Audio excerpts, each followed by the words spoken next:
Please welcome to speak to us the funniest man on earth, a performer of legendary comic genius, a children's book author of profound depth, an individual of enormous compassion who is doing so much to make our world a better place, the great Jim Carrey.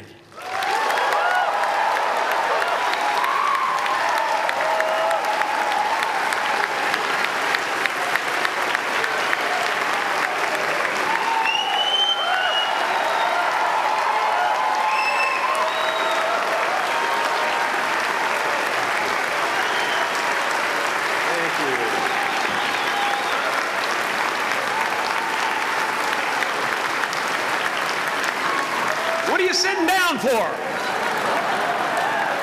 I was going to milk that for a while. You guys can stretch that out in post, right? You can make that longer in the edit. Thank you, Bevin. Thank you all. Jai Guru Dev.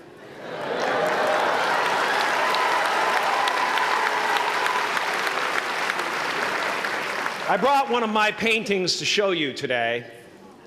I hope you guys are going to be able to see it okay. It's not one of my bigger pieces, so you might want to move down front. Get a good look at it. Faculty, parents, friends, dignified guests, graduating class of 2014. And all the dead baseball players coming out of the corn to be with us today. After the harvest, there's no place for them to hide. Fields are empty. There's no cover there. I'm here to plant a seed today, a seed that will inspire you to move forward in life with enthusiastic hearts and a clear sense of wholeness. The question is, will that seed have a chance to take root? Or will I be sued by Monsanto and forced to use their seed?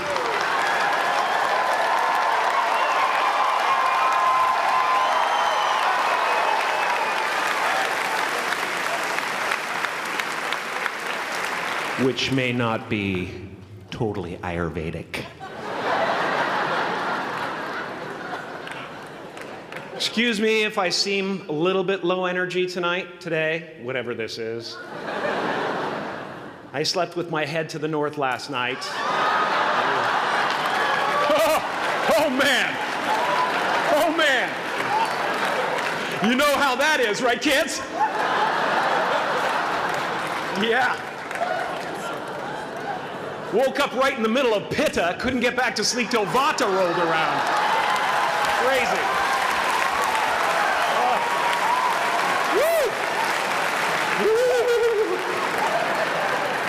But I didn't freak out, you know. I used that time to eat a large meal. Connect with someone special on Tinder.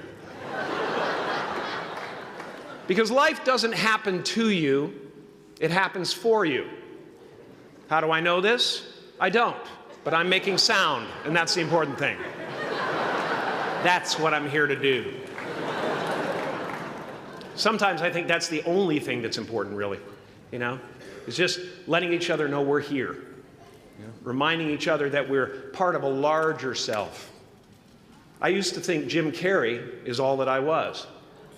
Just a flickering light, a dancing shadow, the great nothing masquerading as something you can name. Seeking shelter in caves and foxholes dug out hastily, an archer searching for his target in the mirror, wounded only by my own arrows, begging to be enslaved, pleading for my chains, blinded by longing and tripping over paradise.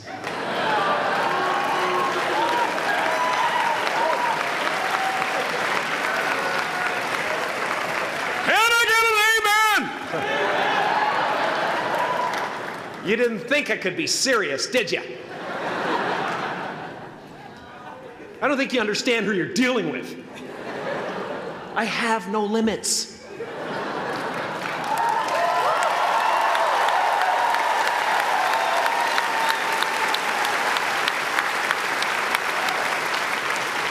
I cannot be contained because I'm the container. You can't contain the container, man. You can't contain the container. I used to believe that who I was ended at the edge of my skin, that I had been given this little vehicle called a body from which to experience creation. And though I couldn't have asked for a sportier model, it was, after all, a loaner and would have to be returned. Then I learned that everything outside the vehicle was part of me too. And now I drive a convertible.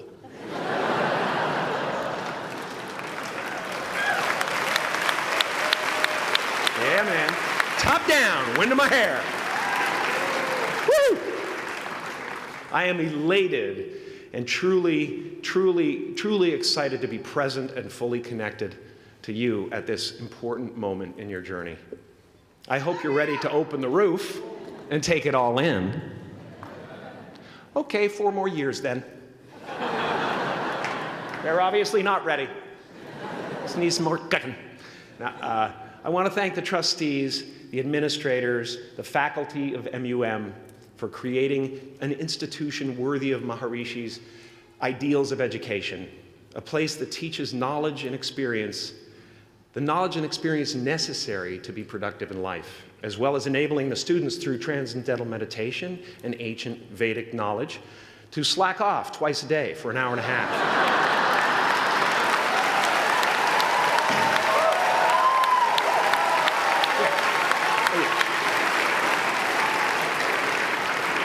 Don't think you're fooling me. But I guess it has some benefits. It does allow you to separate who you truly are and what's real from the stories that run through your head. You have given them the ability to walk behind the mind's elaborate set decoration and to see that there's a huge difference between a dog that is going to eat you in your mind and an actual dog that is going to eat you.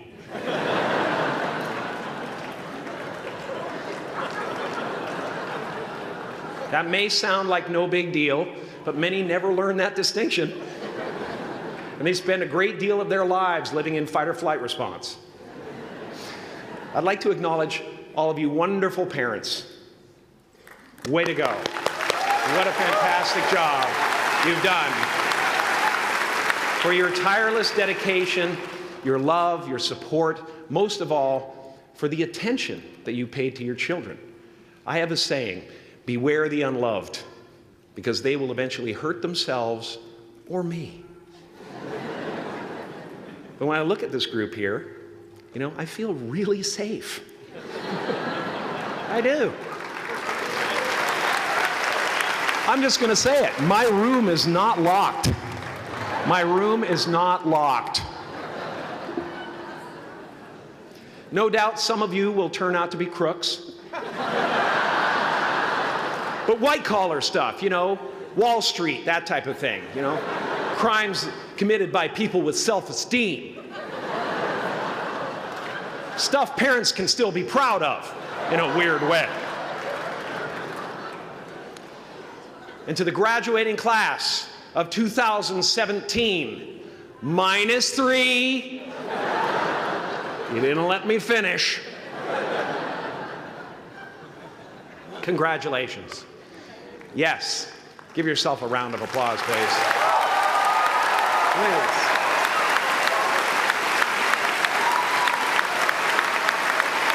Yeah.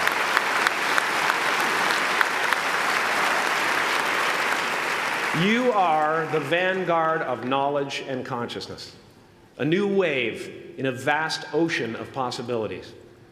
On the other side of that door, there's a world starving for new ideas, new leadership. I've been out there for 30 years. She's a wildcat. Oh, she'll rub up against your leg and purr until you pick her up and start petting her, and then out of nowhere, she'll swat you in the face. It can be rough out there, but that's okay, because there's soft serve ice cream with sprinkles. I guess that's what I'm really trying to say here today. Sometimes it's okay to eat your feelings. Now, fear is going to be a player in your life, but you get to decide how much. You can spend your whole life imagining ghosts, worrying about the pathway to the future, but all there will ever be is what's happening here, and the decisions we make in this moment, which are based in either love or fear. So many of us choose our path out of fear disguised as practicality. What we really want seems impossibly out of reach and ridiculous to expect, so we never dare to ask the universe for it. I'm saying I'm the proof that you can ask the universe for it. Please.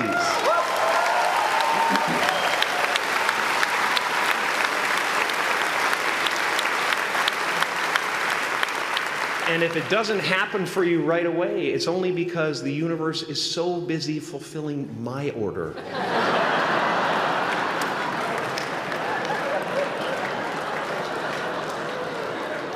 Party size! My father could have been a great comedian, but he didn't believe that that was possible for him. And so he made a conservative choice. Instead, he got a safe job as an accountant. And when I was 12 years old, he was let go from that safe job. And our family had to do whatever we could to survive. I learned many great lessons from my father, not the least of which was that you can fail at what you don't want. So you might as well take a chance on doing what you love.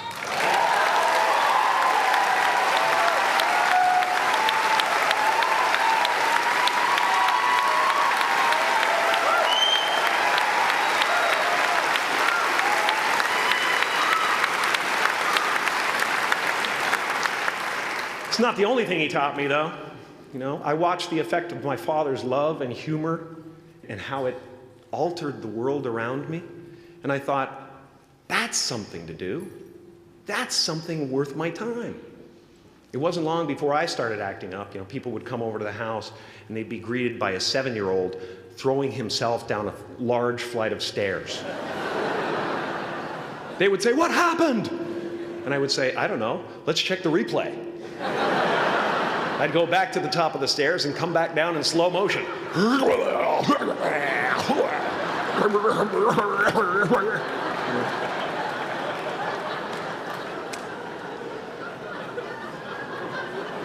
It was a very strange household. My father used to brag that I wasn't a ham, I was the whole pig.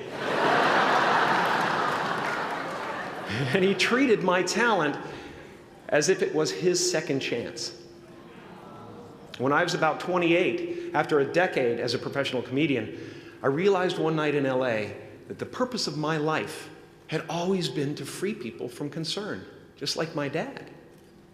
And when I realized this, I dubbed my new devotion the Church of Freedom from Concern. The Church of FFC.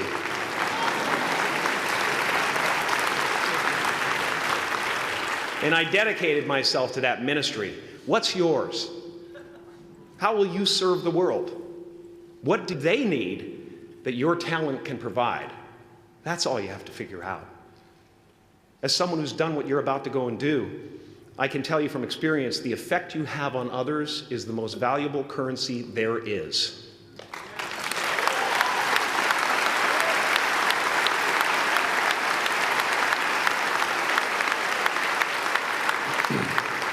Because everything you gain in life will rot and fall apart, and all that will be left of you is what was in your heart. My choosing to free people, from concern got me to the top of a mountain. Look where I am.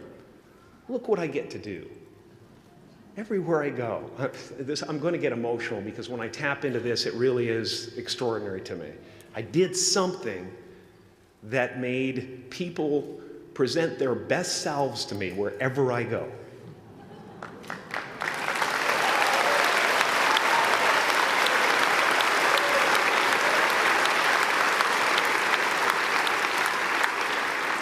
I am at the top of the mountain, and I was, and the only one I hadn't freed was myself, and that's when my search for identity deepened. I wondered who I'd be without my fame. Who would I be if I said things that people didn't want to hear? Or if I defied their expectations of me? What if I showed up to the party without my Mardi Gras mask and refused to flash my breasts for a handful of beads? I'll give you a moment to wipe that image out of your mind. But you guys are so ahead of the game. You already know who you are. And that peace that we're after lies somewhere beyond personality, beyond the perception of others, beyond invention and disguise, even beyond effort itself. You can join the game, fight the wars, play with form all you want, but to find real peace, you have to let the armor go. Your need for acceptance can make you invisible in this world. Don't let anything stand in the way of the light that shines through this form. Risk being seen in all of your glory.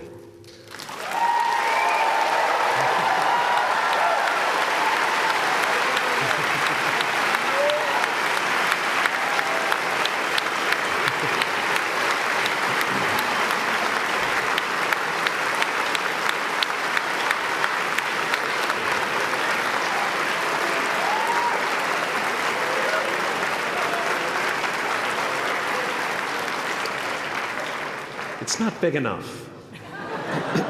This painting is big for a reason. It's called high visibility. It's about picking up the light and daring to be seen. Here's the tricky part. Everyone is attracted to the light. The party host up at the top, who thinks unconsciousness is bliss and is always offering to drink from the bottles that empty you. Misery below her. Despises the light, can't stand when you're doing well, wishes you nothing but the worst. The Queen of Diamonds, under him, needs a king to build her house of cards. And the hollow one down bottom there will cling to your leg and say, please don't leave me behind, for I have abandoned myself. Even those who are closest to you and most in love with you, the people you love most in the world, will find clarity confronting at times. This painting took me thousands of hours to complete. And when I was finished, thank you, thousands of hours, yes. I'll never get them back. I'll never get them back. I worked on this for so long. I was weeks and weeks like a madman alone on the scaffolding. And when I was finished, one of my friends said, this would be a cool blacklight painting. So I started over.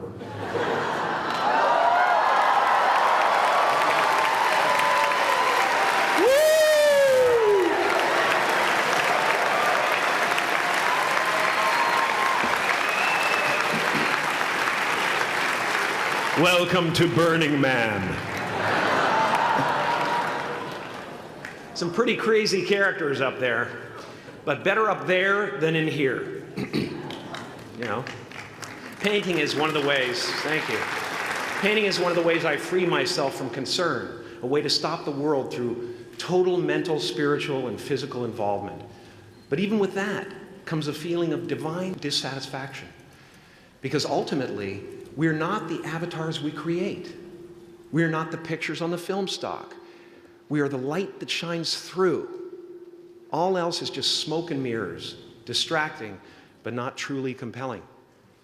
I've often said that I wished people could realize all their dreams and wealth and fame, and so that they could see that it's not where you're going to find your sense of completion.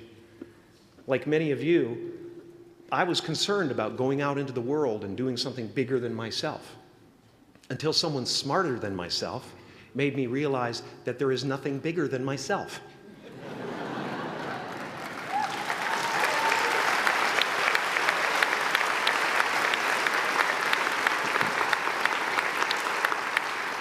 My soul is not contained within the limits of my body. My body is contained within the limitlessness of my soul, one unified field.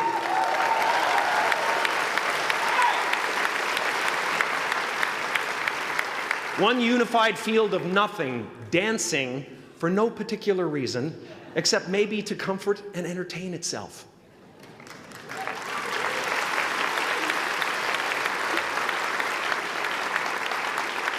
As that shift happens in you, you won't be feeling the world, you'll be felt by it. You'll be embraced by it. Now I'm always at the beginning. I have a reset button, and I ride that button constantly. Once that button is functioning in your life, there's no story that the mind could create that will be as compelling. The imagination is always manufacturing scenarios, both good and bad, and the ego tries to keep you trapped in the multiplex of the mind.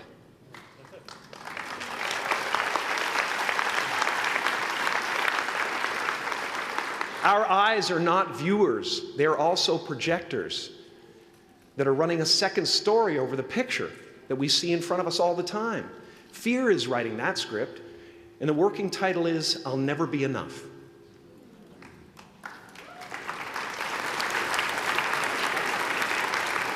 Now you're going to look at a person like me and say, how could we ever hope to reach those kind of heights, Jim? How can we make a painting that's too big for our home? How do you fly so high without a special breathing apparatus? This is the voice of the ego. And if you listen to it, there will always be someone who's doing better than you. No matter what you gain, ego will not let you rest. It will tell you that you cannot stop until you've left an indelible mark on the earth, until you've achieved immortality. How tricky is this ego that it would tempt us with the promise of something we already possess?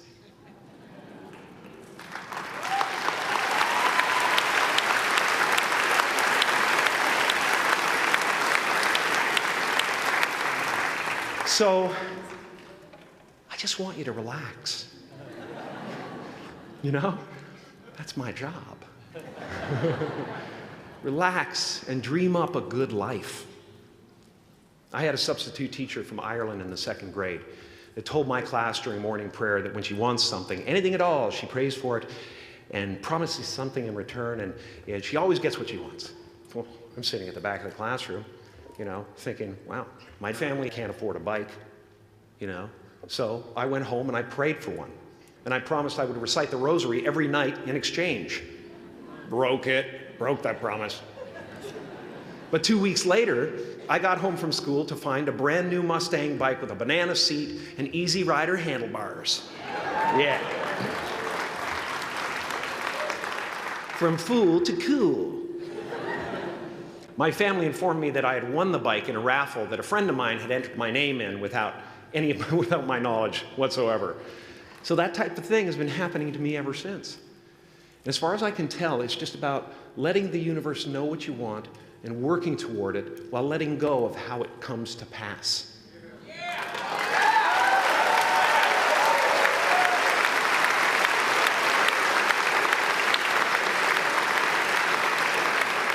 Your job is not to figure out how it's going to happen for you, but to open the door in your head. And when the door opens in real life, just walk through it.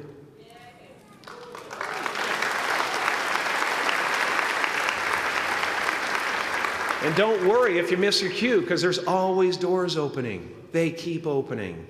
And when I say life doesn't happen to you, it happens for you, I really don't know if that's true. I'm just making a conscious choice to perceive challenges as something beneficial so that I can deal with them in the most productive way. You'll come up with your own style. That's part of the fun.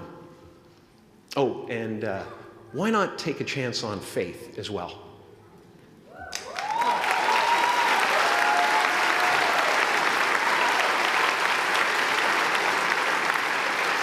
Take a chance on faith. Not religion, but faith. Not hope, but faith. I don't believe in hope. Hope is a beggar. Hope walks through the fire, and faith leaps over it.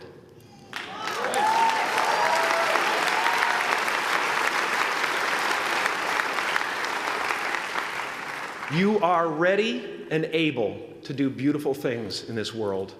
And after you walk through those doors today, You will only ever have two choices, love or fear. Choose love, and don't ever let fear turn you against your playful heart. Thank you so much. I'm so honored.